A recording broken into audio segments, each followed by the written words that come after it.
BFM Business, BFM Patrimoine, la polémique. Nicolas Dose, bonjour. Bonjour. Les mutuelles plus chères cette année, c'est la mutualité française qui établit tout ça. Les prix vont grimper de 4,7%. Comment ça s'explique? D'abord, il y a 4 raisons. Bon, dans les 4, il y a l'inflation, ça c'est évident, je ne m'arrêterai pas dessus, tout le monde l'a compris. Il y a également le fait que structurellement, on a des dépenses de santé qui se dégradent, qui augmentent. On a toujours un objectif annuel qui généralement est cramé pendant l'année, on fait un rectificatif et tous les ans, le Parlement vote une partie de transfert de l'assurance maladie vers les mutuelles. Cette année, il y a 300 millions d'euros qui ont été votés quand même en transfert vers les mutuelles.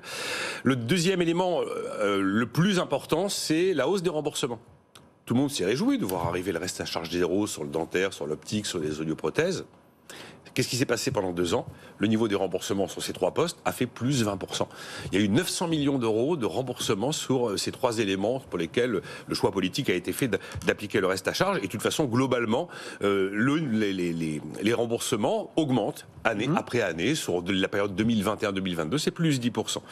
Et troisième élément, c'est la mauvaise santé des mutuelles. On a une étude de la DRES, qui est le service de statistiques socio-économiques du gouvernement, qui a été publiée en décembre, et qui fait état sur l'année 2021 d'un montant de primes versées par les assurés qui n'a pas permis de couvrir les remboursements. Et en fait, elles ont réussi à sauver les comptes, les mutuelles, avec la prévoyance, notamment tout ce qui est risque d'essai, et aussi les placements sur les marchés financiers. Voilà pourquoi on est dans un élément, un cocktail d'éléments qui explique qu'on a une hausse de 4,7% en 2023. C'est ce que, effectivement, la mutualité française a déterminé au terme d'une enquête qui est menée auprès de 35 organismes qui couvrent 18 millions d'assurés. C'est donc une prévision solide. Bon. Ces 4,7, c'est nettement plus que d'habitude? Ah oui, c'est nettement plus. On était à 3,4 en 2022, on était à 2,6 en 2021. Malgré tout, on est en dessous de l'inflation. Ça veut dire que la profession, sous la pression de Bercy, a quand même réussi, tenu sa parole, d'avoir des hausses de prix qui seraient inférieures à l'inflation. Je pense que 2024 pourrait être beaucoup plus salé, parce que les engagements, ils portent que sur 2023. 4,7% pour vous donner un ordre d'idée. Si vous avez moins de 45 ans, ça vous fait environ 40 euros de plus en moyenne sur l'année. Si vous avez plus de 65 ans, ça vous fait en moyenne sur l'année 70 euros de cotisation en plus.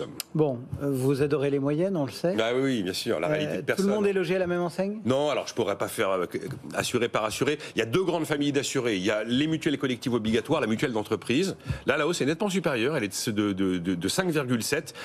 Et on a la mutuelle individuelle où la hausse sera de 4,1, ce qui explique cette moyenne à 4,7. L'adresse, dans son enquête, constate qu'il y a quelques 2 200 000 assurés qui ne devraient pas subir cette hausse, principalement les jeunes et principalement les étudiants. Bon, en tout cas, on conclut comme on a conclu souvent à chacune de vos chroniques qui parlent de ces questions de tarifs, de prix, de hausse, etc. Ouais. C'est que au final, c'est le consommateur qui trinque. Et là, c'est l'assuré. Alors, c'est indiscutable. Mais j'ai envie de dire que c'est particulier. Bon, évidemment, la santé n'y échappe pas, mais c'est particulier parce que on vous dit reste à charge zéro. Vous inscrivez dans la tête des gens que la santé est gratuite. Ben non, regardez, elle n'est pas gratuite. Il y a bien quelqu'un qui paye en bout de chaîne. Vous ne payez pas forcément à la caisse, mais vous payez quelque part. De la même manière, on dit la santé est gratuite en France. Tout le monde pense que la santé est gratuite. Faites la somme totale de ce que vous payez en CSG, en CRDS, les cotisations qui sont sur le bulletin de salaire. Faites la somme de ce que vous payez en frais de mutuelle, en cotisation santé. Vous verrez en fait que la santé est absolument pas gratuite. On entretient le mythe de la santé gratuite alors que tout a un prix, tout se paye et on paiera forcément et de toute façon d'une manière collective. Tout se paye année après année et la facture s'alourdit. Et à l'occasion des vœux de Bruno Le Maire, Jean-Luc Tavernier pour l'INSEE était là et il a rappelé que depuis 1995, la France est le pays de la zone euro où la dépense publique a le plus augmenté, et principalement du fait de la dépense sociale. La dépense sociale aujourd'hui, c'est 60% du PIB. Et on sait par exemple qu'on parle là des mutuelles, mais on a déjà des pensions qui tous les mois sont payées par la dette et pas payées par le système redistributif de répartition qui serait en théorie censé être à l'équilibre. Oui, la santé n'est pas gratuite. Nicolas Dose et sa polémique du jour. Merci Nicolas. Bon week-end, on se retrouve lundi.